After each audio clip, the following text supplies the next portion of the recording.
Bueno,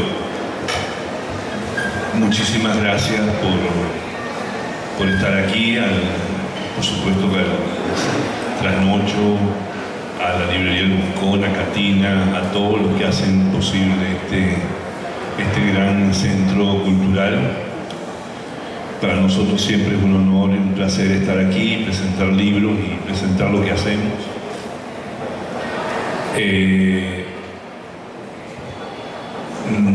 Quiero hacer una pequeña observación sobre este grupo que está aquí hoy con ustedes. No hay ninguna mujer. Queríamos que hubiera una mujer, pero ella se fue de viaje. Entonces nos dejó unos videos donde nos invita a la gente a venir. Me refiero a Tania Sarabia, que es una gran amiga de Ben y que, bueno, me parecía que era bien importante que pudiera ella también hablar hoy. Estamos aquí un poco tratando de exorcizar la tensión que puede estar hoy sintiendo Ben de estar aquí en esto. Estamos un grupo de amigos conversando sobre un libro. Luis García Martínez, que es un gran amigo, un gran lector, un personaje muy importante para Ben, está aquí con nosotros. Y Vasco Cidental, otra figura cómplice de Benjamin Fickman, nuestro gran fotógrafo, que además es un gran lector y hoy opera como psicoanalista. Vamos a poder conversar sobre este libro de Ben. Dicho todo esto, yo hago una pequeña introducción sobre lo que a mí me pasó cuando leí el libro, que me encantó, me gustó mucho este libro, porque era, y se lo comenté en su momento a Ben, era como, bueno, es el libro de él lo salió primero en España, y me parecía que era el libro de un venezolano culto, cargado de unas referencias importantes sobre la literatura europea, americana, latinoamericana, pero que además trabajaba sobre una serie de laberintos y de idas y vueltas a propósito de tres autores que no son cualquier autor: Jorge Luis Borges, Isaac Bashevis Singer, premio Nobel, y Émile Cioran, que es todo un enigma.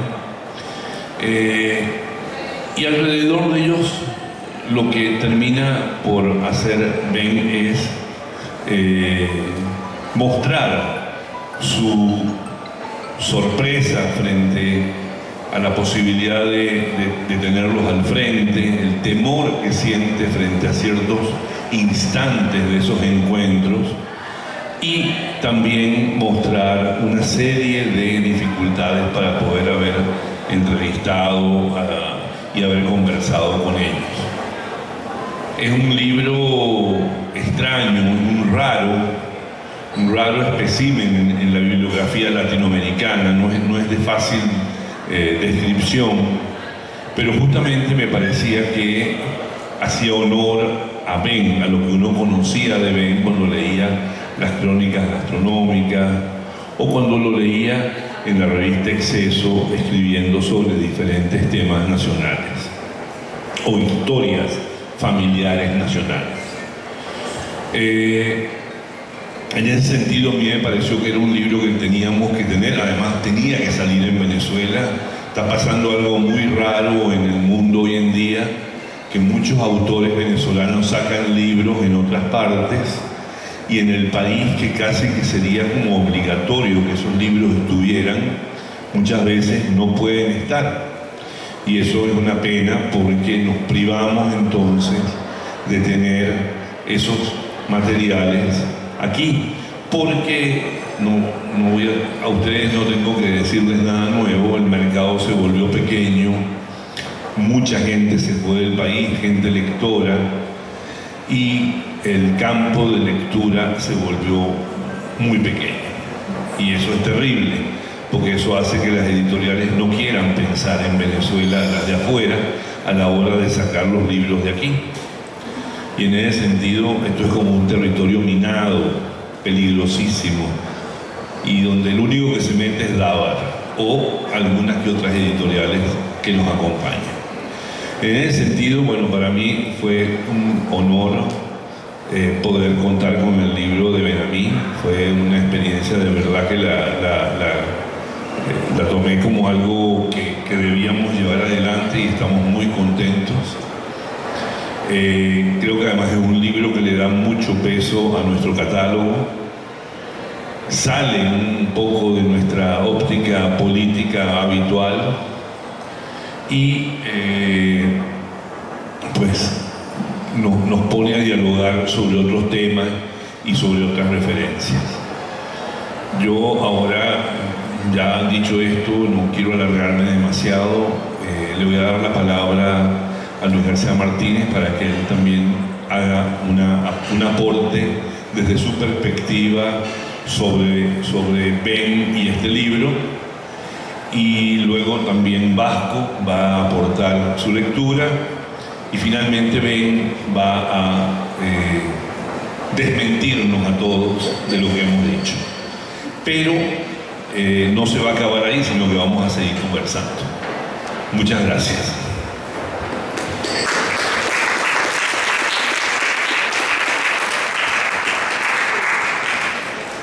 Buenas tardes, mucho gusto a todos. Quiero adelantar que me parece heroica toda la actividad que el grupo de Sergio y sus amistades y el grupo que trabaja con él han hecho y están haciendo, de publicar libros en la Caracas de hoy. Me parece algo admirable y una esperanza para el país. Hablando de Ben y del libro, debo decirles que yo he acompañado a Ben en muchas de sus actividades, no en todas, pero en muchas. Lo acompañé en la revista Exceso, lo acompañé en la revista El Ojo del Golem, y estudié con él letras en la Universidad Central y hemos mantenido una amistad a lo largo de los años. Y siempre me encontré que él tenía dos perspectivas. Una perspectiva que era idealista, totalmente. Sus primeros trabajos literarios creyendo que fueron sobre el romanticismo alemán, inspirado emocionalmente tanto por Schiller como por Goethe y por Kleist y por la música de Beethoven, pero a la vez también siempre una perspectiva práctica, una fronesis, como diría Aristóteles. Entonces él ha, a lo largo de su vida, manejado esos dos aspectos. Por eso a veces se ven cosas contradictorias, como este libro que parece aparentemente contradictorio, como este libro sobre tres de las grandes figuras literarias del siglo XX y sus actividades como cronista gastronómico, su revista de cosas que a veces un poco sofisticadas o de moda, etcétera, que era la revista Exceso, donde trabajé yo con él como editor responsable, y esa actividad pues, literaria, las novelas que he escrito, los libros de cuentos que he escrito, y toda esa pasión pues doble, bifronte. En relación a este libro, que tiene estas tres entrevistas de tres personajes de primera, Don Borges, Cioran y Singer, debo decir que parte de ellos se refiere a un problema con el lenguaje y con el idioma que usa. Como Ben ha vivido tanto tiempo fuera, él siempre en un momento dado se angustió por su posibilidad de que se le olvidaba el español, de que no lo manejaba bien. Y en un momento dado, por eso creo que le plantea a Cioran, de escribir en francés, y Cioran trata de disuadirlo. Que tiene que escribir en español, porque el español es una lengua más importante y está por todas partes. En cambio el francés está mucho más reducido. Después, en la entrevista con Singer, surge el problema otra vez, porque Singer escribe en Yiddish, una lengua casi, pero mucho más reducida que el español, que el francés o que el español, que lo hablan unos pocos millones de personas. Y Singer dice, no, yo solo escribo en Yiddish porque esa es mi lengua natural, es la lengua que yo aprendí, la lengua que forma parte de mi familia, de mis antecedentes, aunque yo mismo hago mis traducciones al inglés. Entonces, bien, pero entonces si uno entra en este lenguaje que usa Ben en su libro, se encuentra que no, que es un lenguaje pintoresco, vivo, lleno de una gran riqueza verbal, que no tiene nada de envidiarle a un escritor que solo haya vivido en Venezuela o que haya solo hablado en español. Entonces ese combate de Ben con el lenguaje y con los aspectos prácticos de la vida están reflejados ahí. Y también sus ciertos momentos de inflexión en su vida, como en su momento de cuando tuvo el cáncer y estuvo a punto de morir, y que vivió en Francia y que sobrevivió allá en Nueva York con grandes atenciones médicas y todo eso, y siempre pensando en las posibilidades de su trayectoria o de transmitir algo literario y trascendente para todos. De ahí pues siempre estaba preocupado de si iba a terminar de escribir el libro, no lo iba a terminar de escribir lo último que tenía que decir y todo eso. Entonces, entre el combate con el lenguaje, que Ben lo llega a dominar y lo supera, porque la verdad es que me impresiona mucho el lenguaje y que transmite todos los grandes momentos de su vida, de su vida pasada y de la circunstancia existencial que está viviendo, desde de los orígenes de su familia, de su nacimiento, todo eso ahí contenido ahí, además del encuentro con los tres grandes escritores, con Borges, que ha sido nuestra admiración juvenil, por así decirlo, y con Cioran, el filósofo de los silogismos de la amargura, y con Singer, el gran escritor que manejó el humor judío y lo llevó a las alturas de ser un premio Nobel. Entonces yo creo que es un libro de una gran intensidad y que merece ser reconocido y que seguramente lo va a hacer. Muchas gracias.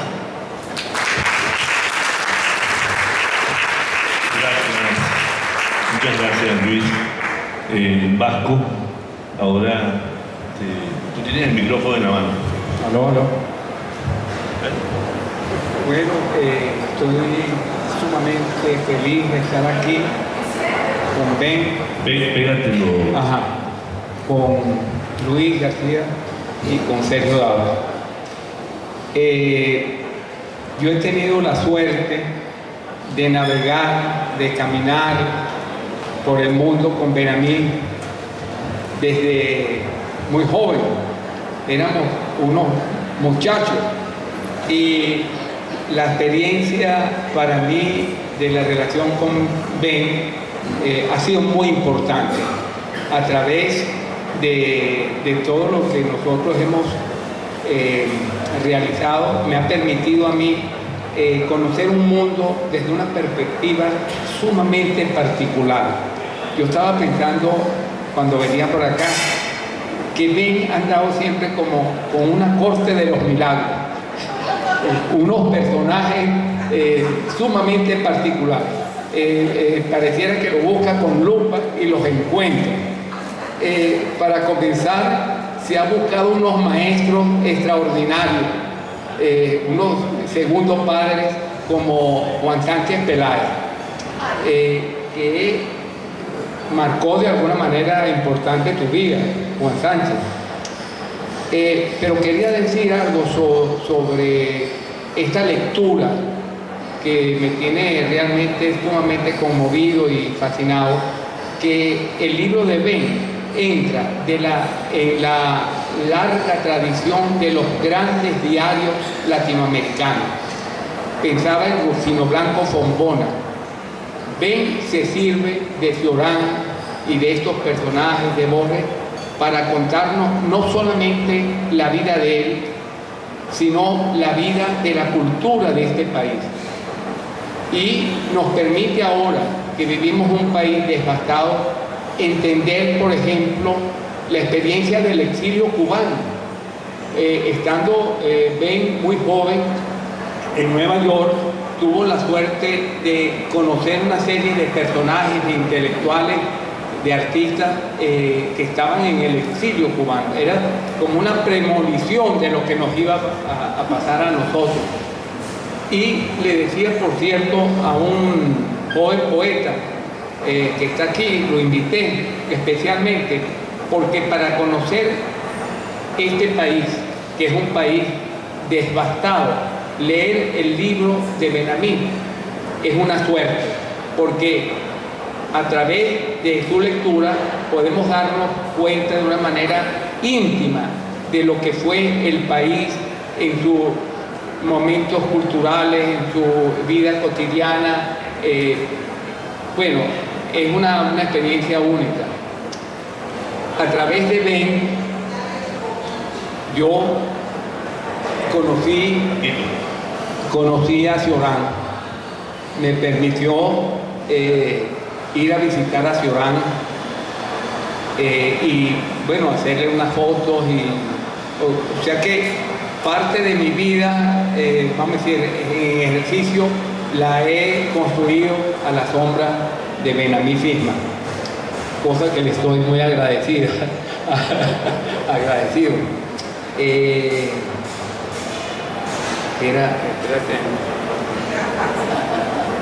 Mientras Vasquito va Mira, solamente quería decir algo. Fíjate, tiene el primer encuentro con Jorge Luis Borges a los 21 años. Es extraordinario. A los 20 años, él comienza un ejercicio de diálogo con unos personajes únicos y lo hace con una madurez, con una inteligencia sumamente particular. Quería anotar eso. Muchas gracias, Vasco.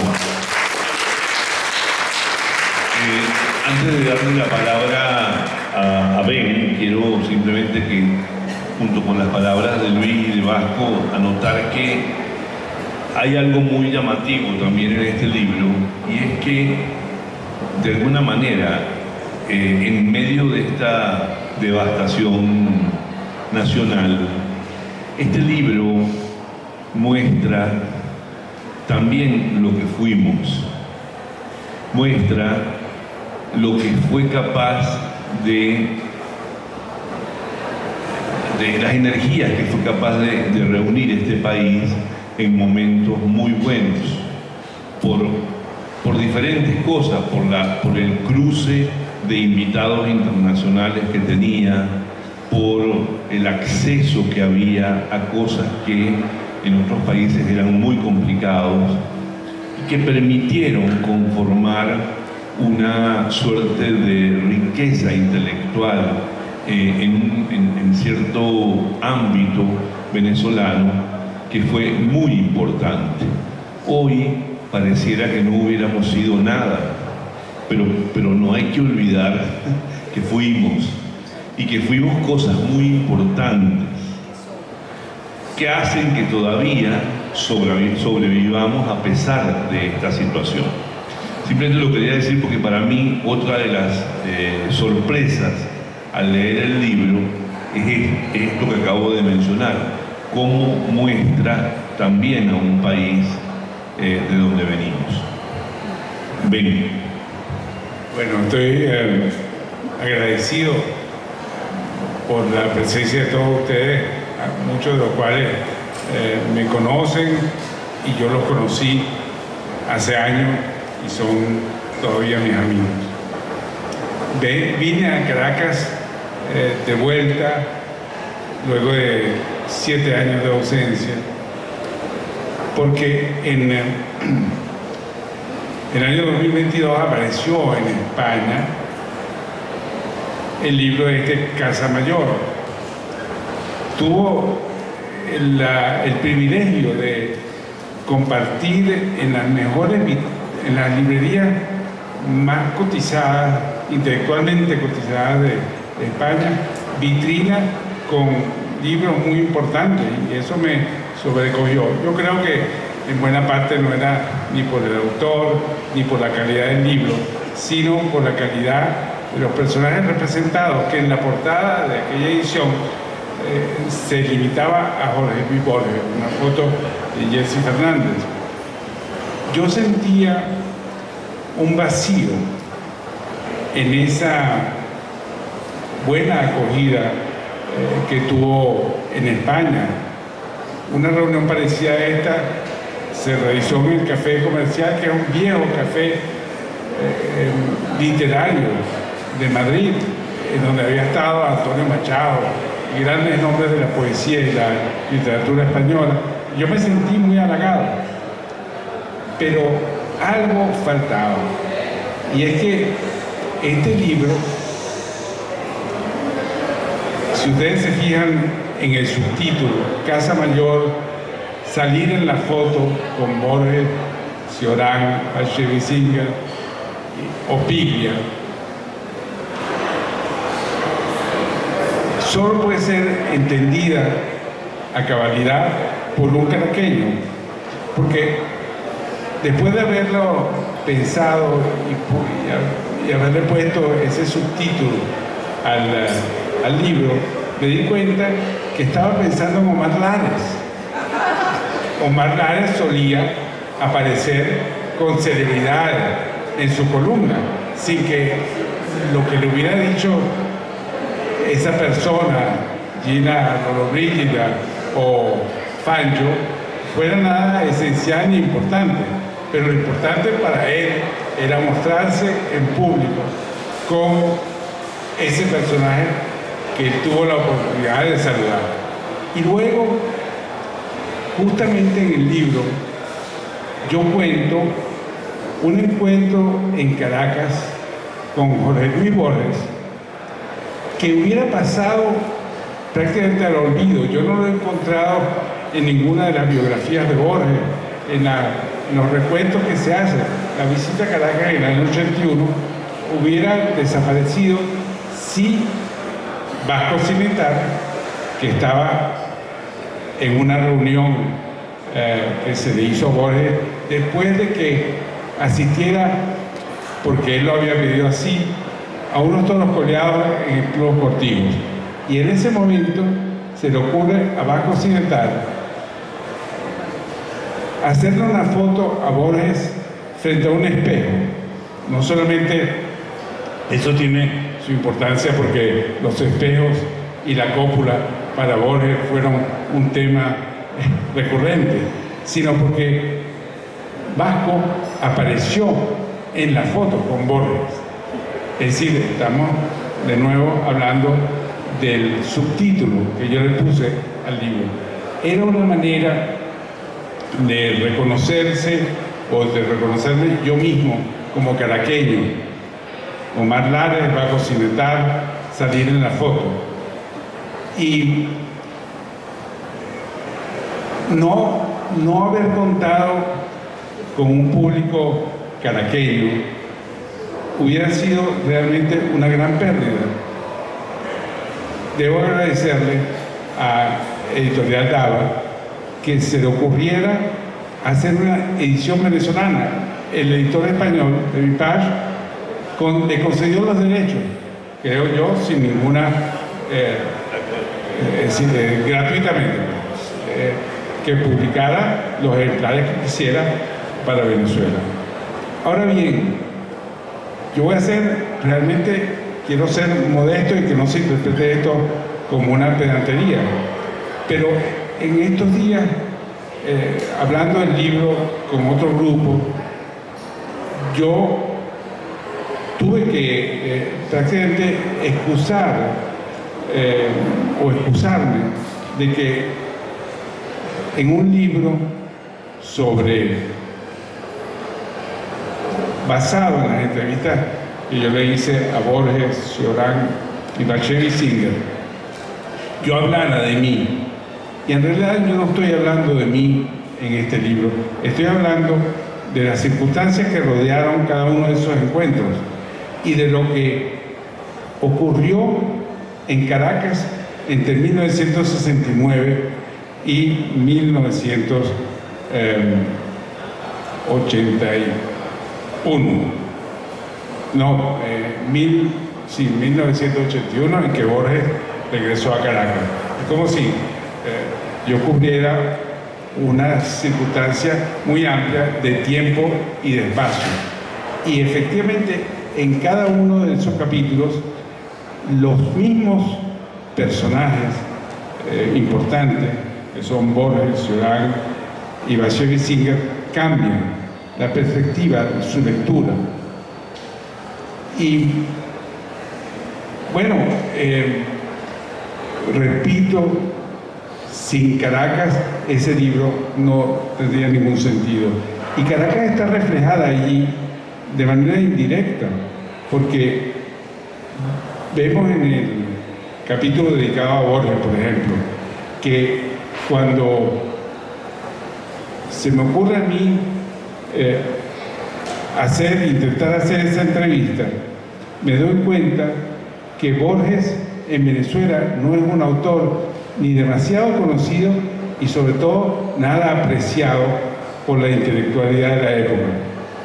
Y yo había conocido a Borges gracias a Luis, que está a mi derecha, que justamente por esa circunstancia de que Borges no gozara de prestigio en el mundo intelectual venezolano, que el mundo intelectual venezolano en el que los gustos literarios los imponía la izquierda de la época con influencia cubana, digamos, consideraba a Borges como un traidor, un reaccionario.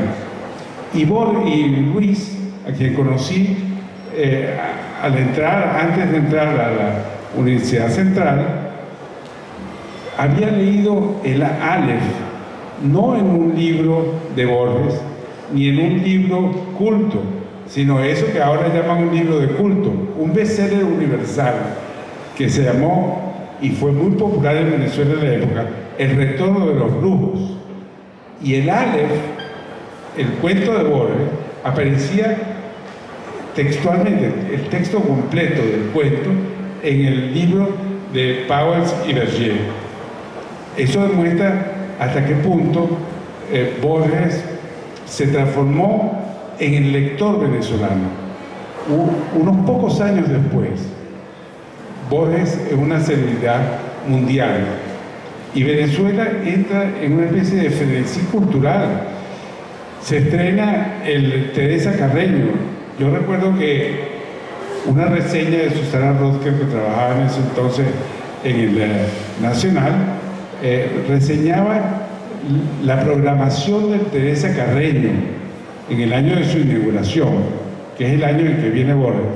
Cada noche había un espectáculo musical o teatral de nivel internacional, es decir, alguna compañía, algún pianista traído desde fuera para presentarse. A veces no estaba lleno el teatro, pero era como un lujo extravagante el traer a esos artistas, el estrenar el Metro de Caracas y el Teresa Carreño.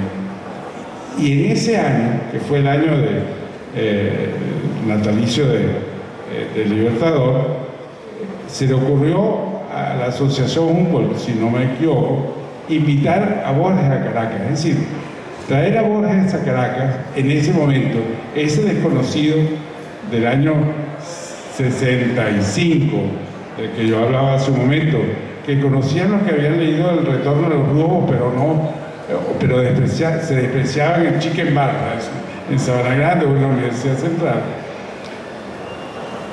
Caracas deliró con Borges.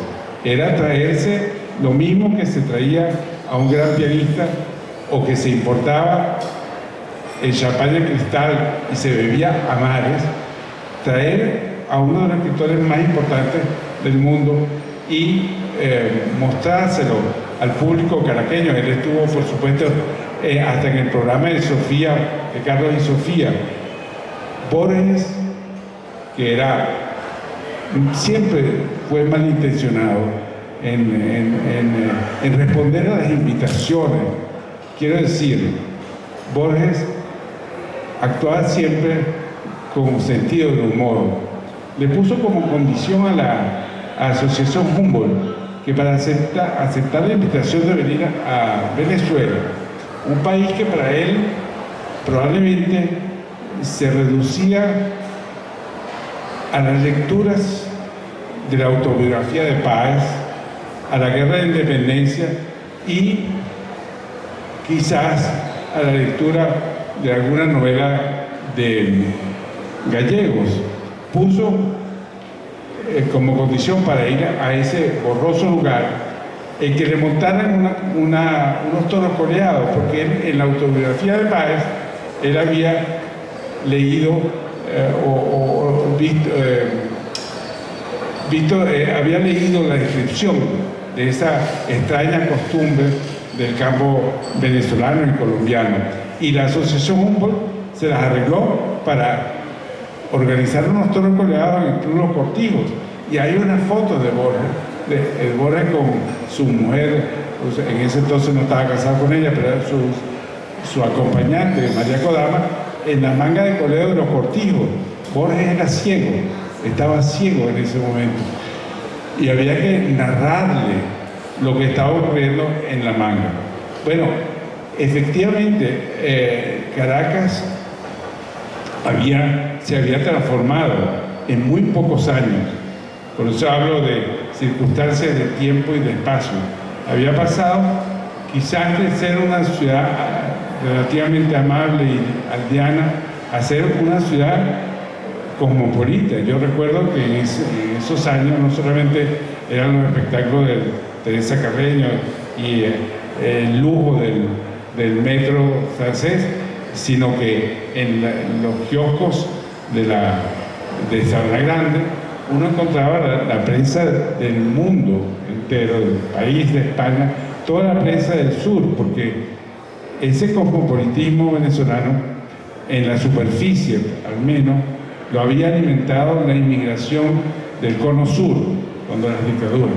Bueno, el libro está lleno así de circunstancias, y por eso me hacía pensar en El mundo de ayer, el libro de Stefan Zweig, en el que él justamente dice, sería presuntuoso, de mi parte dice Stefan Zweig, imagínense lo que podría decir yo, más presuntuoso sería que un ignorado escritor como yo se pusiera a contar su vida, pero él evoca a través de su vida el mundo de ayer, y hay algo en eso que lo hice involuntariamente en este libro a través de Cioran, de Bashevis Singer y de Borges y de una multitud de personajes del mundo cultural que pasan por las páginas del libro, desfilan, que yo trato de no solamente reseñar, sino retratarlos sin tener la cámara de Vasco. Bueno,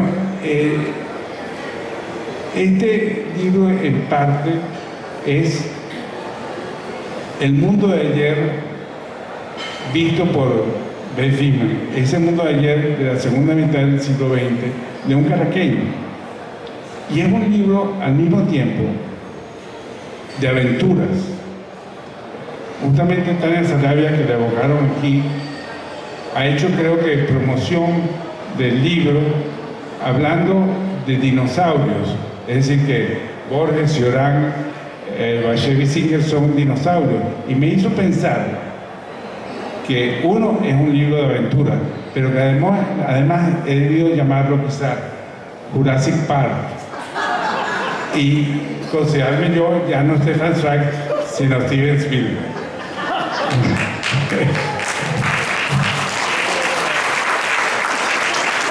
Y para terminar les digo que yo creo que el escritor, mientras está trabajando o cuando ha terminado un libro, que siempre, salvo que uno se llame Jean Cocteau y fluyan las palabras con increíble velocidad sin tener ni siquiera que corregirse, al terminarlo queda un poco en estado de orfandad, y es orfandad frente al texto inédito que no tiene todavía editor. Se convierte así el escritor en una especie de pordiosero que va a ir a llamar a la puerta o de los agentes o de los editores con esperanza de que algún día ese libro sea publicado. Pero hay algo todavía peor: la limosna de la lectura una vez que el libro fue publicado. Y eso es lo que yo vengo a hacer aquí. Eso es lo que hice en Madrid: pedir la limosna de la lectura a los lectores potenciales que puedan adquirir el libro, leerlo, disfrutarlo. Eso es realmente mi misión en esta tarde de hoy, y perdonen si luzco interesado, pero es que soy un mendigo.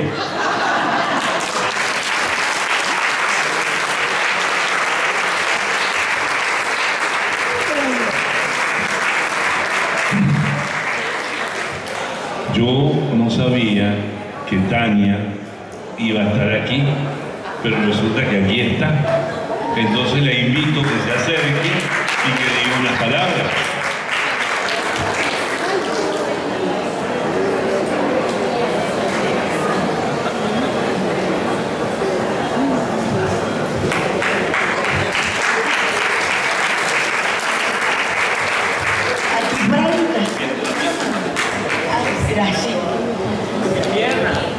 Bueno, lo que han dicho bastante,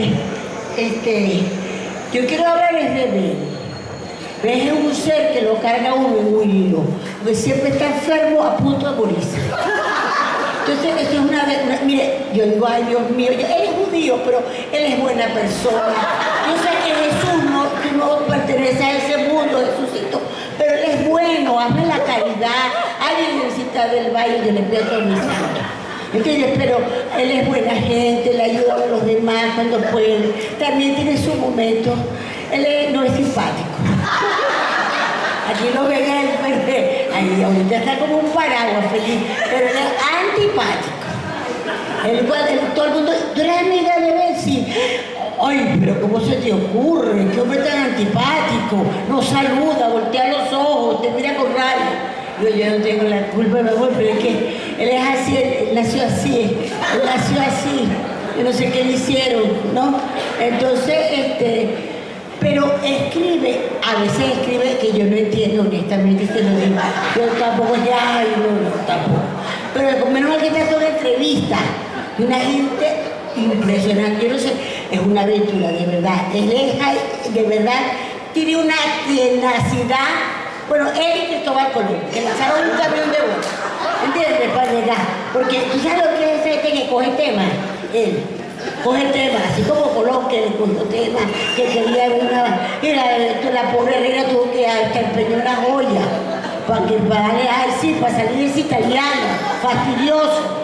Y imagínate con ese poco gente. Yo quiero preguntar, ¿y cuándo está usted listo? ¿Y cuándo puede? ¿Tú te imaginas eso?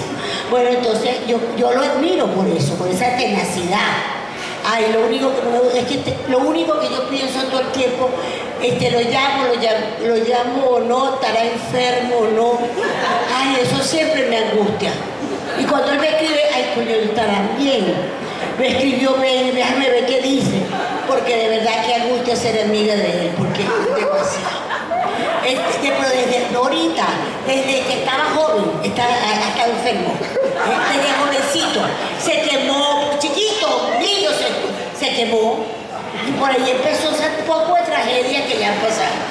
Y uno vive de verdad rezando y que, bueno, yo lo quiero demasiado, eso es auténticamente cierto, demasiados años, lo quiero demasiado, ya invertí mucho, hasta después dejarlo. No, cuando uno invierte amor y cosas, ay no, ahorita qué fastidio. Ya, ese ahorro mío solamente es mío, pues, ay, a esta altura, después de mi inversión, la flojera. De verocalo así con su mal humor y todo eso.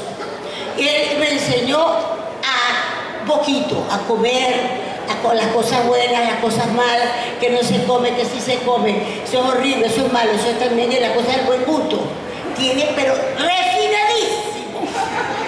refinadísimo y sabe de vida. Él sabe más, mi amor, que pescado frito. Es una cosa que es erudito. Él sabe muchas cosas y lo ilustra a uno, lo ilumina. Yo estoy feliz. Compré el libro, que eso es lo que más me interesa.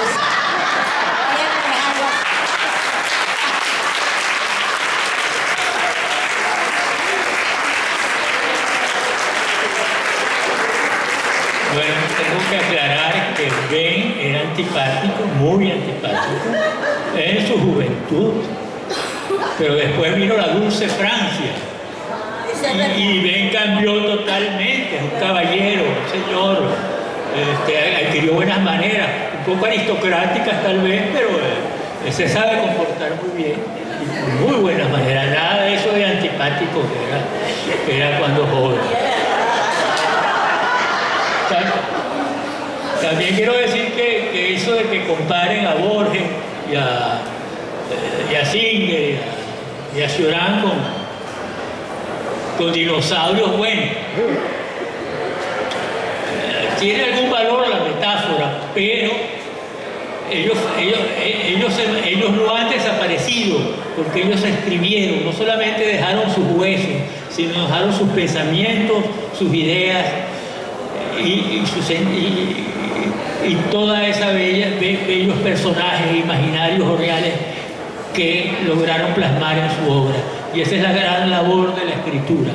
Y eso es lo que ha hecho Ben también, que es una especie de dinosaurio ya, que también ha plasmado en la escritura, en esos libros que ha publicado, en esas crónicas que ha escrito, sus pensamientos, sus ideas, sus emociones, y lo ha hecho de una manera admirable. Le voy a dar la palabra ahora a Katina para el cierre, pero quería recordar nada más hay una frase que creo que es de Oscar Wilde, que dice que después de una buena cena uno puede perdonar cualquier cosa, incluso a sus parientes. Pero después de una buena presentación como la que hemos tenido, yo creo que uno perdona cualquier cosa. Muchas gracias.